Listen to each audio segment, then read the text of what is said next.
షేలింగంపల్లి మండల recognised private school correspondent association ఆధ్వర్యంలో BHEL Ambedkar స్టేడియంలో నిర్వహించిన బతుకమ్మ వేడుకలలో కార్పొరేటర్ రాగం నాగేంద్ర యాదవ్ పాల్గొని మాట్లాడుతూ 40 పాఠశాలల నుండి 2000 మంది విద్యార్థులు పాల్గొన్నారని అన్నారు. బతుకమ్మ వేడుకలను రాష్ట్రంలో జరుపుకోవడం మన ఆనవాయితీ అని తెలిపారు. ప్రైవేట్ స్కూల్స్ ఫెడరేషన్ వాళ్ళు ఏర్పాటు చేసినటువంటి ఈ బతుకమ్మ ఉత్సవాల్లో భాగంగా మీ అందరినీ భాగస్వాములు చేసినందుకు ప్రతి ఒక్క స్కూల్ కరెస్పాండెంట్ గారికి మరి ఈ అసోసియేషన్ వారికి అభినందనలు తెలియజేస్తూ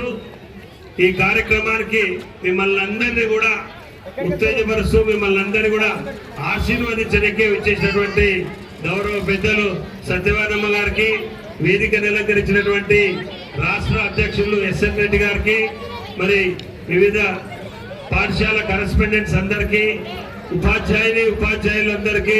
ప్రతి ఒక్క యాజమాన్యం వారందరూ కూడా ఈ కార్యక్రమాన్ని మొట్టమొదటిసారిగా పూనుకున్నందుకు వారికి అభినందనలు తెలియజేస్తూ మరి రాబోయే రోజుల్లో మన సంస్కృతిని ఇలాగే కాపాడుతూ ప్రతి ఒక్కరికి మరి రాబోయే తరాలకు కూడా మన సంస్కృతిని అర్థం పట్టేలాగా చూడాలని చెప్పి సందర్భంగా తెలియజేస్తూ మరి వేదికను అలంకరించిన ప్రతి ఒక్కరికి కూడా నా యొక్క నమస్సుమాంజలు తెలియజేస్తూ ముగిస్తున్నాను. Thank you.